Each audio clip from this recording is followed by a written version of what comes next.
Hi everyone, this is Yana Smakula. Welcome back to my channel. Today I have a simple ink blended card featuring some more new products from Simon Says Stamp and STAMPtember.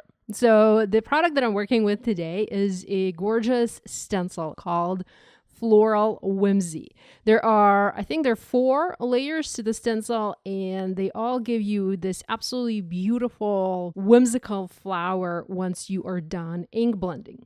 The stencils are almost 6 by 6 inches, but the stencilable part is the size of an A2 card, so 4¼ by 5½ inches. You do have a line etched around the main part to show you where and how you need to position and layer your stencil over your cardstock.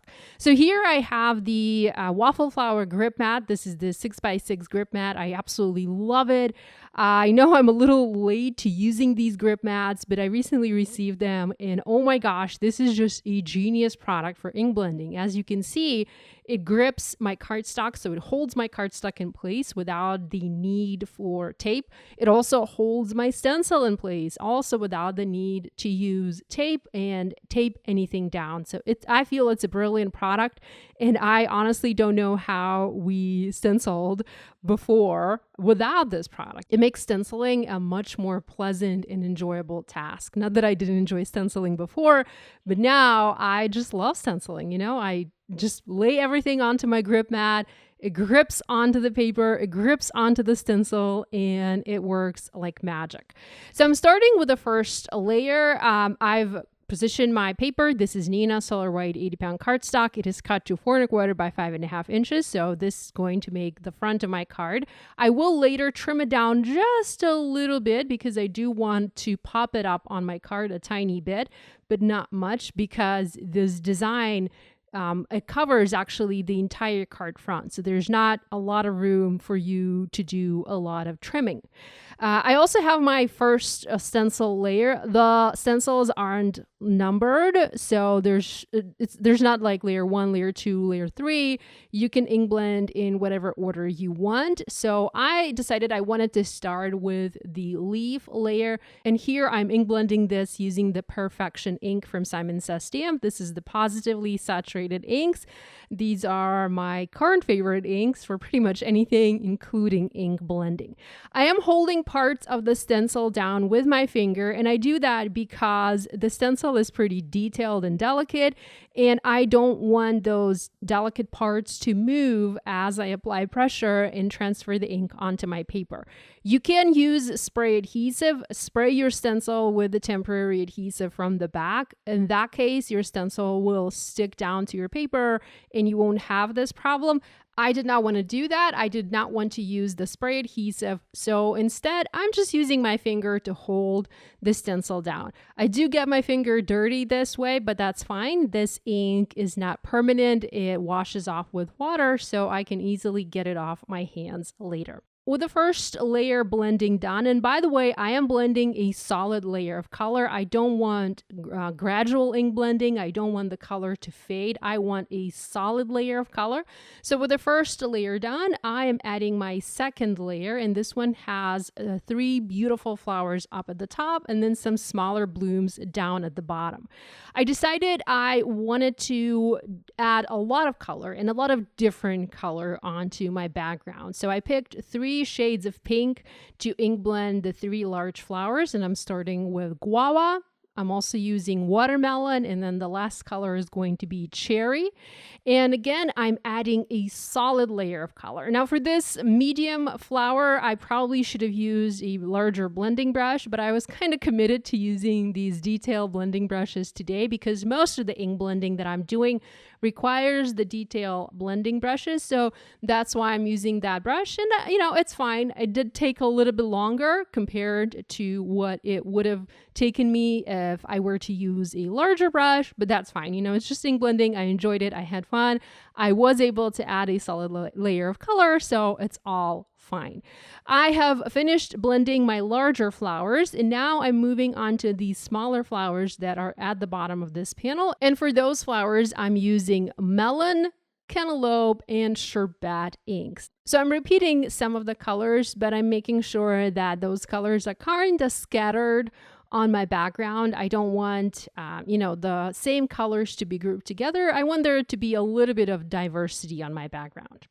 Next, I'm moving on to the next stencil. And by the way, check out how easy it is to remove the stencil. I just pick up my grip mat, I bend it a little bit, and I can easily peel the stencil off and reposition it on my panel.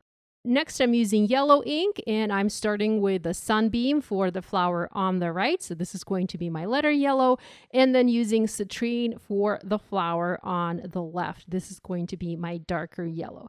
Next, I do have a few other small flowers, and for those, I am using teal colors. I'm going with seafoam, surf, and ocean, just because I want to add a little bit of that beautiful teal to this background. And as you can tell, I'm kind of going for a rainbow here. I want a lot of happy, cheerful colors on my background, but I want pink to be the dominant color on this card. So with that done, I can now remove this layer and I can move on to the last layer for this stencil. And the last layer is basically just a layer with dots. You can easily skip it if you don't want to use it, but I think that the dots add a kind of a whimsical touch to this background. At first, I thought about using a completely different color for the dots, but later I changed my mind and I decided that I'm going to use the same colors that I used for the flowers to ink blend the dots.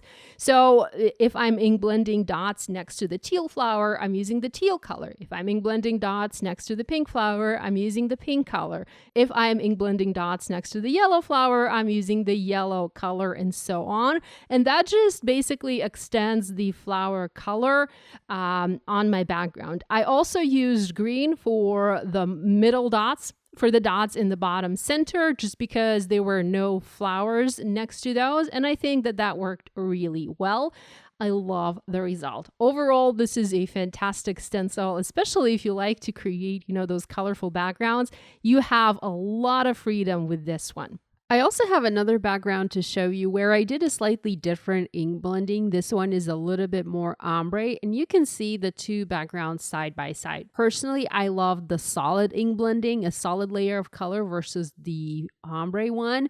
I feel like that solid one, the one on the right, looks better, brighter, more bolder, but you do have the softer background ink blending option on the left.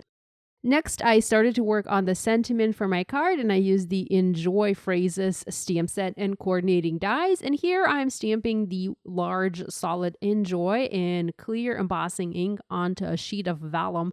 It's been a while since I've used vellum, and I felt like I really wanted to use something light and airy over this background. Usually I use white embossing powder, but here I kind of wanted to add touches of gold. So I used the gold glitter embossing powder from Hero Arts. I've had this embossing powder in my stash for a very long time, and I can't even remember the last time I used it. So it was time to pull it out and use it for this card, and I really love the result.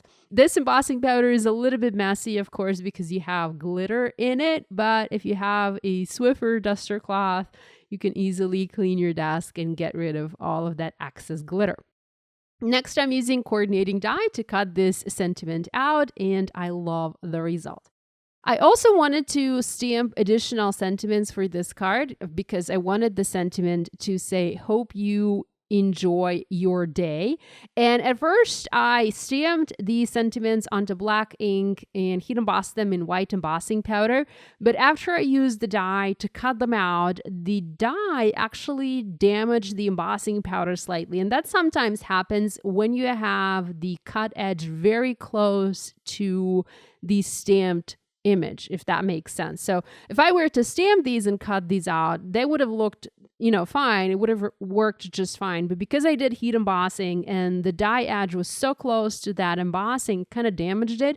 So I needed to figure out a different way to go about it. So what I did is I first die cut the black sentiments.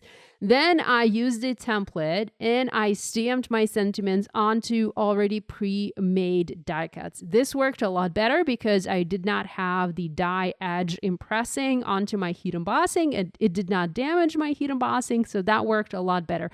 So if you happen to have this issue, because I know I sometimes have it, This is a quick fix for you. You can die cut first and heat emboss later.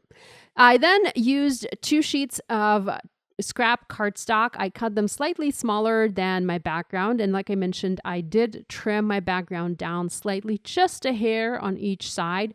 And I used those 2 scrap cardstock pieces to foam mount, or not foam mount, to pop my panel onto my card base. I wanted the panel to be slightly raised on my background, but I didn't want to add too much dimension here. Now, I also die cut another layer from vellum. I felt like my vellum was not sturdy enough, so I decided I needed to add another layer. Vellum is kind of tricky to adhere because no matter what kind of adhesive you use behind it, it will be visible unless you use a solid layer of adhesive. So I used double-sided adhesive sheets. I added a layer of double-sided adhesive sheets to my vellum before die cutting it, and then once I cut it, I basically had a vellum sticker that I adhered from the back of my heat embossed sentiment. I then added thin strips of foam adhesive. I cut my foam adhesive squares into tiny pieces, and I added those from the back of the Enjoy, and I used that to foam mount the Enjoy onto my card. I have also already added the foam adhesive to the back of my black die cuts, and I'm going to foam mount these next to the Enjoy to complete my sentiment. I am using the T-square ruler from Simon Says Stamp to make sure that everything is positioned nice and straight, because I do tend to mess things up and have things adhered crooked onto my card. Lastly, I added a couple of sequins. These are the Spellbinders Aura sequins, and I adhered them just here and there to add a little bit of sparkle to this card. So that's a look at the card I have for you today. I hope you enjoyed it. I hope you feel inspired to create. I hope you're celebrating STAMPtember. Thanks so much for spending time with me today. I love you guys, and I'll see you next time.